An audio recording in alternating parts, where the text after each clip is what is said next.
Your dictation will start in 3 seconds. 3, 2, 1. 55 years ago, this day, almost at this hour, the Constituent Assembly met in this hall to herald India's freedom.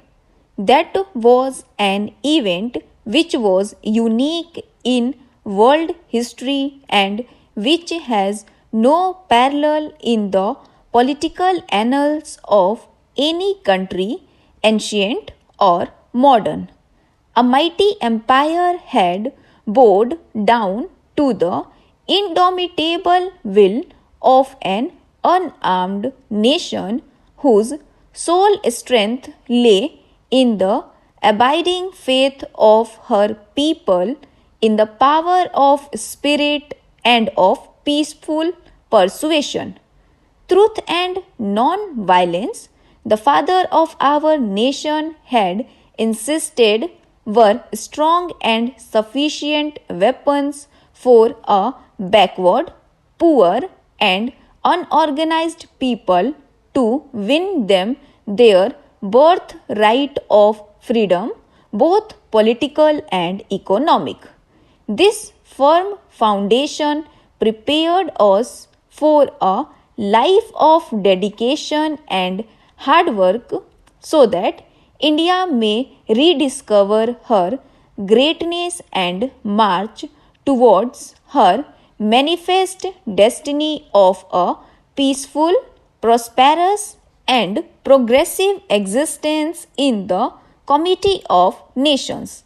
We can claim in all humility that despite periods of extreme stress and strain, we have emerged today as a stable, well knit, and self reliant nation.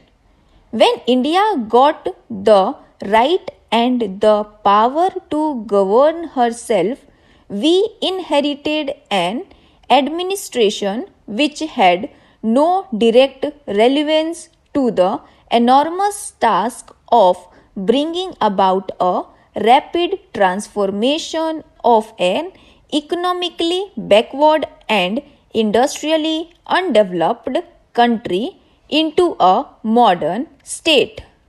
Independent India's constitution laid great emphasis on the promotion of welfare of the people by securing and protecting effectively a social order in which justice, social, economic, and political shall inform all the institutions of national life.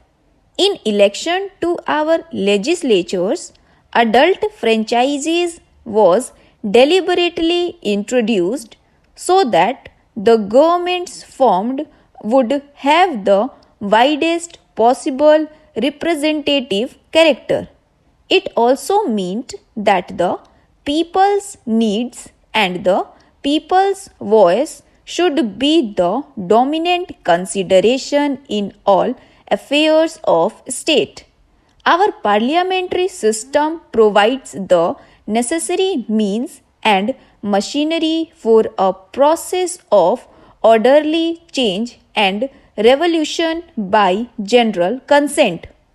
Politically, we have proved ourselves as a mature nation.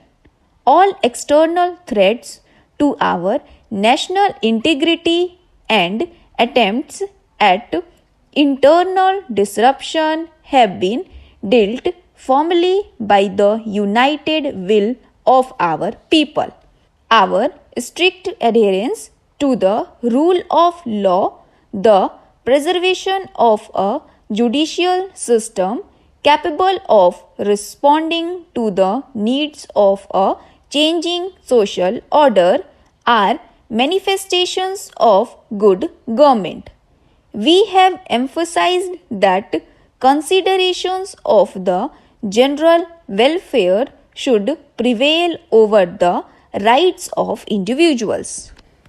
In a country as large as India, with its social diversities, and with a growing population, the problems of reconstruction are bound to be colossal, and the needs in the spread of education, growing of sufficient food, provision of housing, or other basic amenities to the people are continuous and ever increasing. But in meeting these needs, our unshakable aim is the building of an equitable society and an economic system in which there will be no exploitation of men by men. We have yet a long way to travel before we can make any claim to success. We have resources in land, water, and minerals such as very few countries have. Even making allowance for the vagaries of the weather, the country is capable of achieving self sufficiency in regard to the basic requirements of our people. An integrated service oriented program is an essential precondition for this. I have always advocated that planning for the development to be realistic has to be started from the village level. I am glad that there is today in increasing realization of the need for this. Plans and programs are not intended to be more assessment charts or arithmetical projections of national resources. Our commitment to the gigantic but inescapable task of the removal of poverty is a mandate for our people, and it has to be fulfilled in the quickest possible time and in the smoothest possible manner. The task must be tackled on a war footing, and this calls for collective effort and the collective wisdom on the part of every group and every individual in the country. The resources of the country, whether at the disposal of the states or at the disposal of the union, are the common assets of the nation.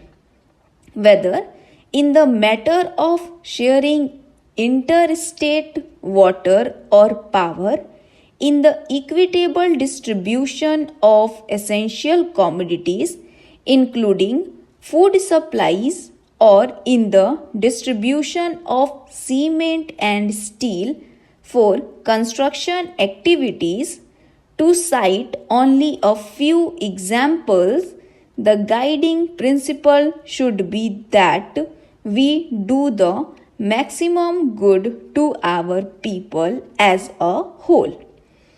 The prosperity and progress of every part of India is the concern of the whole nation.